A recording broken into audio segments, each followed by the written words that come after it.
Gold prices are hitting all-time highs today in 2024, a sentence I thought I'd never be saying in a world that's heading towards hyper-Bitcoinization. But here we are. What does that mean for gold? But more importantly, what does it mean for Bitcoin in the 21st century and beyond? Let's dive into it.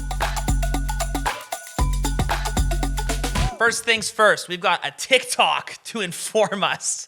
Gold prices are on the rise after hitting its highest level ever. Historically, gold shines in times of uncertainty, when there's geopolitical tensions and when the interest rates are headed down. Also, a lower dollar tends to lift gold prices up. Now, when adjusted for inflation, gold hit highs back in the 80s. That would be the equivalent to around $3,200 today. Yo, that inflation adjusted number hits home. As normal citizens, we can't properly adjust for inflation in our head. The math around inflation is way too convoluted. They always trick us by adding different things in or out. You can't just use the CPI, and so it's very, very difficult to calculate. But seeing that 3,200 number, which is obviously just like a number that's, probably loosely based, in fact, is absolutely insane. This reminds me of, speaking of gold, in the 1930s, when the government confiscated the gold, they issued a $10,000 fine for holding gold. But inflation adjusted for money in today, in 2024, that's over $250,000 fine. And so these inflation adjusted numbers are severe. And what that means is purchasing power in gold has actually gone down since the 80s, which is mind-blowing as we see all the headlines saying gold up. Gold has been holding up pretty steady, and when you look at where the Fed's fund rate is, the market is anticipating some rate cuts this year. Also, central banks have really been loading up on gold, so that is driving up demand. Whoa. The central bank, the one that prints the money that everyone thinks is backed by gold, the central bank is finally back to buying gold. They've been a net seller for how many years? WTF happened in 1970? One of the risks, though, for gold going higher is that if the jobs report comes in hotter than expected, that would then mean that the Federal Reserve could postpone interest rate cuts even longer. Yeah. So we're talking about gold as a market here. We're not really talking about gold as a store of value. This is definitely speaking about gold as it relates to an investment, not as a sound savings tool. Because as this lady on Yahoo Finance just told us, it's actually down from the 80s. Net adjusted for inflation, your purchasing power has decreased since the 80s when holding pure gold. The internet has to say, let me explain. They sell gold in the stock exchange, and then someone else short sells it and doubles the amount in the market. Google it, dummies. It's just paper. I mean, he's not wrong. There are some problems with gold, and specifically the auditability of the supply of gold. And once you start adding in these ETFs and this stock exchange and the legacy traditional finance market, you definitely get some interesting activity that goes on. I would hazard a guess that all of the gold that is owned by people supersedes the amount of gold that's actually in circulation. What that means is there is more paper gold than there is physical gold. Of course, this is a Bitcoin show. I'm even wearing my Bitcoin jungle shirt today. That is not true of Bitcoin. You can fully audit the amount of Bitcoin in circulation, but that does pose a risk with gold because the custodians can inflate or deflate their numbers when it's convenient for them. Peter Schiff is still getting poorer against everyone.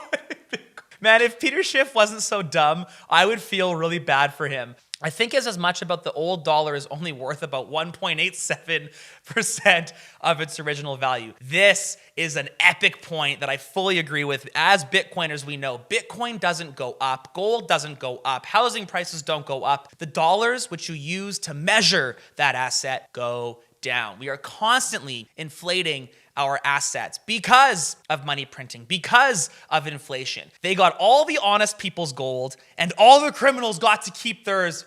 Woo! 6102. Guys, I cannot stress enough how important it is. I'm going to move to Bitcoin and just straight down the Bitcoin rabbit hole. You need to keep your Bitcoin in self-custody because the reason 6102, when the government in the 1930s said owning gold is illegal, we're taking all the gold. All of the honest people gave their gold in. All of the criminals kept their gold back. This is very valid. However, what also happened was the custodians, the people owning, the people holding the gold for the people just gave it up. They gave their customers zero opportunity opportunity to say no. Now, do not give your Bitcoin to somebody else. Do not give your gold to somebody else. History doesn't repeat, it rhymes. And it will rhyme very, very strongly with 6102 in the future. I lost all my gold in a boating accident. Bitcoiners unite. The Bitcoiners are strong. Very difficult to argue that you were boating with your gold, but I digress. It's a hard day's work for these gold miners, but many Venezuelans are hoping to cash in on the country's natural resources.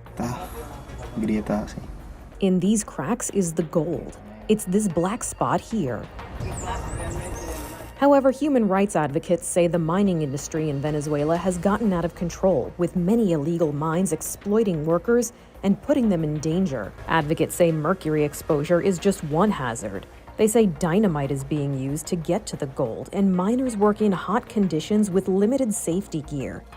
Many of the miners tell the Associated Press that the work is tough, but they're hoping to do it long enough to make enough money to buy a home for their families. That hit home. When you see how hard and how bad gold mining is for humanity and for the world, I don't know how you can sit there with a straight face and say Bitcoin mining is worse for the earth. The only industry that is properly incentivized to make renewable and positive energy sources, that is Bitcoin to a T, against this, an industry that is exploiting people and getting people to do work in dangerous conditions in order to mine gold and bring gold into circulation. I don't know how you can reasonably stand behind gold if you do not stand behind Bitcoin, especially just as it comes to the asset coming into circulation. Have to say, I'd go for diamonds, but gold is within close proximity, so I don't blame them. Mining diamonds is also bad. Anytime you need to mine a physical thing out of the earth, it just comes with danger. Unless you back it up with a protocol, such as the Bitcoin protocol, and little tiny computers that do all the work, not children, not human beings. This is the safer alternative to mining for gold or these other physical assets that for some reason human beings think have this intrinsic value, which really they don't. Because when you compare gold to Bitcoin or diamonds to Bitcoin or lead to Bitcoin or anything, you actually don't know what the scarcity number is going to be. We have no idea how much gold is on planet Earth. From the state of Táchira, I met many miners with a lot of money, but all of them did not have teeth or nails on their fingers shortly after they died.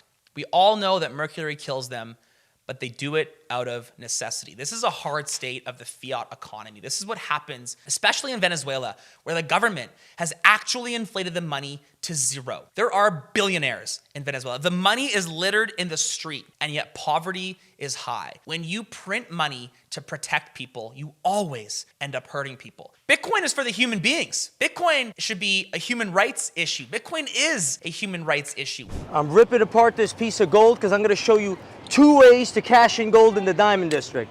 Our first stop is Manhattan Gold and Silver in the back of this exchange. Just want to cash this in. Yeah, you have to drill it.